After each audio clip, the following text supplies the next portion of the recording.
Hi friends, welcome back to our channel Kalai's life journey. இன்றைக்கி நம்ம சேனலில் ஒரு நைட் டைம் கிச்சன் ரொட்டீன் தான் பார்க்க போகிறோம். இந்த வீடியோ உங்களுக்கு பார்க்குறவங்களுக்கு ஒரு நல்ல மோட்டிவேஷனாக இருக்கும் அப்படின்னு நான் நம்புகிறேன். இன்றைக்கி ஈவினிங் வந்து பார்த்திங்கன்னா டிஃபனுக்கு தோசையும் காலையில் வச்ச சாம்பார் இருந்தது, பாசிப்பருப்பு சாம்பார். அதை சூடு பண்ணிவிட்டு என் பையன் சாம்பார் சாப்பிட மாட்டான்றதுக்காக அவனுக்காக ஒரு ரெண்டு தக்காளி மட்டும் போட்டு வதக்கி தக்காளி சட்னி செஞ்சேன். அது காமனாக எல்லோரும் சாப்பிட்டுப்போம். அவ்வளோதான் இன்றைக்கான ரொட்டீன். மாவும் காலியாகிற மாதிரி தான் இருந்தது. சரி, நாங்கள் 3 பேர் தான்றதுனால திரும்ப மாவு கடையில் எதுவும் வாங்கலை, வீட்டில் அரைச்ச மாவே இருந்தது. ஹஸ்பண்ட் இருந்திருந்தாங்க அப்படின்னா கடையில் இன்னொரு பாக்கெட்டு வாங்கி அப்படியே எல்லோரும் சேர்ந்து சாப்பிட்ருப்போம்.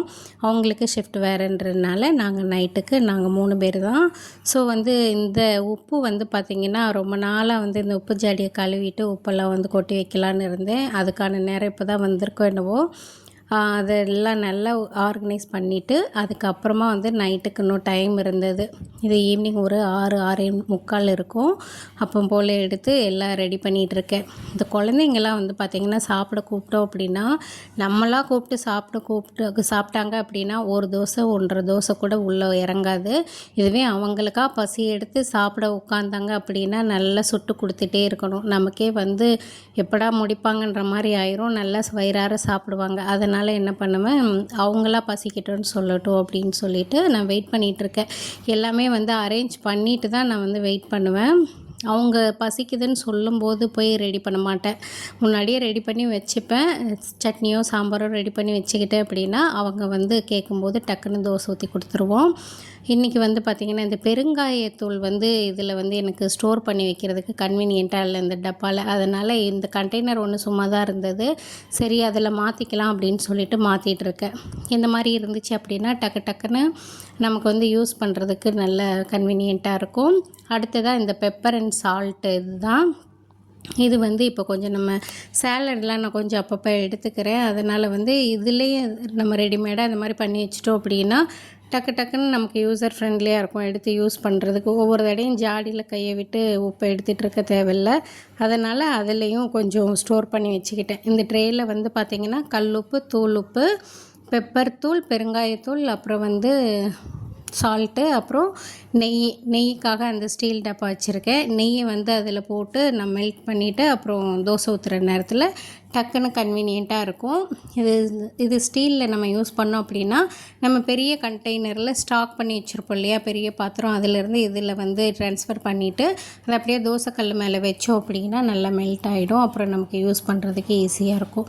இந்த காய் வந்து பார்த்திங்கன்னா இன்றைக்கி மார்னிங் வாங்கினது தான். இப்போ எடுத்து வைக்கலாம் அப்போ எடுத்து வைக்கலான்னு அப்படியே நைட் ஆயிடுச்சு. சரி, அதையும் ஈவினிங் டைமில் வந்து எடுத்து வச்சிட்டோம் அப்படின்னா மறுநாள் காலையில் குழந்தைங்கள ஸ்கூலுக்கு அனுப்பும்போது நமக்கு வந்து ஈஸியாக இருக்கும் வேலைகள்லாம். இல்லைன்னா அப்படியே விட்டுட்டோம் அப்படின்னா அப்படியே வதங்கி போயிடும். அந்த மாதிரி வதங்கி கருகாகி சருகாகி காலகட்டங்கள்லாம் இருக்குது. சோம்பேறித்தனமோ இல்லை உடம்புல அலுப்பு காரணமாகவோ தெரியாது, அப்படியே விட்டு சில நாட்கள்லாம் அப்படியே விட்டுருக்கேன். ஸோ வந்து அப்படியே விட்டுட்டோம் அப்படின்னா இதுவாகிடும்னு சொல்லிவிட்டு கடன்னு இதெல்லாம் எடுத்து வச்சுட்டேன். இந்த கண்டெய்னர் வந்து பார்த்திங்கன்னா ரீசெண்ட் டைமில் வந்து மீஷோவில் வாங்கினேன்னு நினைக்கிறேன், சரியா ஞாபகம் இல்லை. இது வந்து ஒரு அரவுண்ட் 150 to 200 தான் இருக்கும். நான் இது நாள் வரைக்கும் கருவேப்பிலை, புதினா, கொத்தமல்லிலாம் தனித்தனி பாக்ஸில் ஸ்டோர் பண்ணி வச்சுருந்தேன். அது தனித்தனியாக எடுத்து ஒவ்வொன்றையும் திறந்து க்ளோஸ் பண்ணுறதுக்குள்ளே நமக்கு பொறுமை இல்லைன்றனால இந்த மாதிரி ஒரே டைமில் நம்ம யூஸ் பண்ணிக்கிட்டோம் அப்படின்னா இது எல்லாமே நம்ம அட் அ டைமில் தான் யூஸ் பண்ணுவோம். கருவேப்பிலை, கொத்தமல்லி, புதினா எல்லாமே.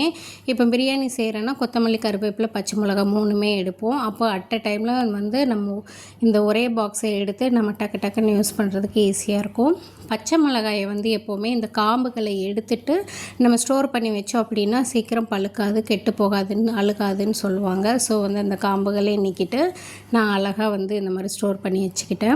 இந்த மாதிரி நம்ம ஸ்டோர் பண்ணி வைக்கும்போது பார்த்திங்க அப்படின்னா யூஸ் பண்ணுறதுக்கு ஈஸியாக இருக்கும். ஆனால் இதில் இன்னொரு சிக்கல் என்ன அப்படின்னு பார்த்திங்கன்னா, அப்படியே நம்ம இதை க்ளோஸ் பண்ணி வச்சுட்டோம் அப்படின்னா அந்த தண்ணிலாம் வந்து இதில் பட்டு அப்படியே ஒரு மாதிரி அழுகிடும் அந்த கீரையெல்லாம். அதனால் நான் என்ன பண்ணலான்னா இது மேலே வந்து நான் சிங்கிளாவோ இல்லை மொத்தமாகவோ வந்து ஒரு டிஷ்யூ பேப்பரை வச்சு கவர் பண்ணிட்டோன்னா அந்த தண்ணிலாம் வந்து அதை அப்சர்வ் பண்ணிக்கும். நமக்கு வந்து நல்லா ஃப்ரெஷ்னஸ் நல்லா மெயின்டைன் ஆகும். இப்போதைக்கு கைவசம் டிஷ்யூ பேப்பர் இல்லாததுனால அப்படியே தான் ஸ்டோர் பண்ணி வச்சுருக்கேன். இனிமேல் தான் வாங்கணும். என் பையன் அதுக்குள்ளே அவனே வந்து பசிக்குதுன்னு சொல்லிட்டான். உடனே வந்து நான் அவனுக்கு சட்னி அரைச்சி ரெடி பண்ணி வச்சுட்டேன். சாம்பார் வந்து மார்னிங் வச்சதா, இன்றைக்கி இட்லி ஊற்றுனதுனால. ஸோ வந்து மார்னிங் பாசிப்பருப்பு சாம்பார் இருந்தது, அது என் பொண்ணுக்கு வந்து கொடுத்துருவேன். என் பொண்ணை பொறுத்த வரைக்கும் பார்த்திங்கன்னா, அவள் வந்து ஒரு லேசி ஈட்டிங். அவளுக்கு நானாக ஊட்டி விட்டேன் அப்படின்னா 2 தோசை, சமயத்தில் எப்போயாவது 3 தோசை கூட சாப்பிட்ருக்கா. இதுவே அவளையே சாப்பிட சொன்னால் ஒரு தோசையே போராட்டமாக இருக்கும். ஸ்லோ ஈட்டர் வேறு. அதனால் வந்து சில நேரம் நல்லா நான் சாம்பார் சட்னிலாம் நல்லா தொட்டு ஊட்டி விட்டுருவேன். அவளே சாப்பிட்டான்னா பட்டும் படாமலும் தொட்டு சாப்பிடுவான்றனால மேக்ஸிமம் அவளுக்கு நான் ஊட்டி விட்டுருவேன். என் பையன் திட்டிகிட்டே இருப்பான், இவன் என்ன சின்ன குழந்தையாம்மா இப்படியே ட்ரீட் பண்ணிக்கிட்டு இருக்க அப்படின்னு சொல்லுவாள். இவன் என்ன சொல்லுவான்னா, அம்மா நான் பெரிய பிள்ளையா ஆனால் கூட எனக்கு ஊட்டி விடு, நான் ஊட்டிப்பேன், உனக்கு என்ன பிரச்சனை அப்படின்னு சொல்லி 2 பேரும் இந்த மாதிரி ஆர்கியூமெண்ட்ஸ்லாம் நடக்கும். அது பார்க்குறதுக்கே கொஞ்சம் க்யூட்டாக இருக்கும். அடுத்ததாக இந்த கொத்தமல்லி மட்டும் அப்படியே இருந்தது. இது நம்ம கைவசம் எப்போவுமே என்கிட்ட ஒரு கீரை இருக்கும். ஒன்று கொத்தமல்லி இருக்கும், இல்லைன்னா ஸ்பினாச், இந்த பாலக்கீரை இருக்குல்ல அது இருக்கும். இந்த கொத்தமல்லி இருந்தது அப்படின்னா டக்குன்னு ஒரு துவையல் அரைச்சிக்கலாம். வீட்டில் வந்து எதுவும் இல்லை, சூட சாதம் மட்டும்தான் இருக்குன்னா டக்குன்னு ஒரு துவையல் அரைச்சிக்கிறதுக்கு நமக்கு ஈஸியாக இருக்கும். அதனால் எப்போவுமே ஒரு கீரை மெயின்டைன் பண்ணுவேன். இன்றைக்கி எல்லாருமே சாப்பிட்டாச்சு. இது காலையில் செஞ்ச சாதம் மீந்துருச்சு. நான் வந்து இன்றைக்கி எனக்கு பசி எதுவும் இல்லை, அதனால் ஒரு வாழைப்பழத்தோடு இன்றைக்கி டின்னரை முடிச்சுக்கிட்டேன். இப்போது பாத்திரம் கழுவுற வேலை தான். இந்த பாத்திரம் கழுவுற வேலைன்னு வந்தாலே நான் சில நேரங்களில் என்ன பண்ணுவேன்னா, 2 பாத்திரம் தானே இருக்குது, காலையில் தேய்ச்சிக்கலாம் அப்படின்ட்டு ஒரு இதுவாக லேசியாக வந்து போய் படுத்துருவேன். படுத்தா தூங்கவும் மாட்டேன். சரி ஏதாவது வீடியோ பார்க்கலாம் அப்படின்னு ஃபோனை எடுத்து வச்சுக்கிட்டு 1/2 மணி நேரம் ஆகும், 1 மணி நேரம் ஆகும், அப்படியே டைம் போயிடும். அந்த ஸ்க்ரீன் டைமில் அந்த டைம் வந்து தூங்குறதுக்கும் நம்ம யூஸ் பண்ண மாட்டோம், எந்த யூஸ்ஃபுல்லாகவும் எந்த டைமும் செலவு பண்ண மாட்டோம். அந்த மாதிரி சில உறங்கா இரவுகளும் உதவா நேரங்களும் இருந்த காலகட்டங்கள்லாம் இருக்குது. அந்த டைமெல்லாம் நான் வந்து சரி பண்ணி இந்த மாதிரி நைட் டைம் ரொட்டீனை கொஞ்சம் ப்ரொடக்டிவாக வந்து செலவு பண்ணலாம் அப்படிங்கிறதுல தான் இந்த வீடியோ நான் உங்களுக்கு போட்டிருக்கேன். எப்படியும் நம்ம படுத்தா தூங்க மாட்டோம். தூக்கம் வரலைன்ற பட்சத்தில் கிச்சனில் பாத்திரங்கள்லாம் கழுவி வச்சுட்டு படுக்கிறது ரொம்பவே நல்லது. மேக்ஸிமம் வந்து எப்போவுமே பர்ஃபெக்டாக இருக்க முடியாது. நமக்கு உடம்பு சரியில்லாத நாட்கள், குழந்தைங்களுக்கு உடம்பு சரியில்லாத நாட்களில் ஒரு 10% வந்து நம்ம கொஞ்சம் தளர்வுகள் வச்சுக்கலாம். மேக்ஸிமம் வந்து இந்த மாதிரி க்ளீனாக வச்சுட்டு போய் படுத்தோம் அப்படின்னா நமக்கு மறுநாள் மார்னிங் வந்து வேலை செய்கிறதுக்கு ரொம்பவே ஈஸியாக இருக்கும். பாய்.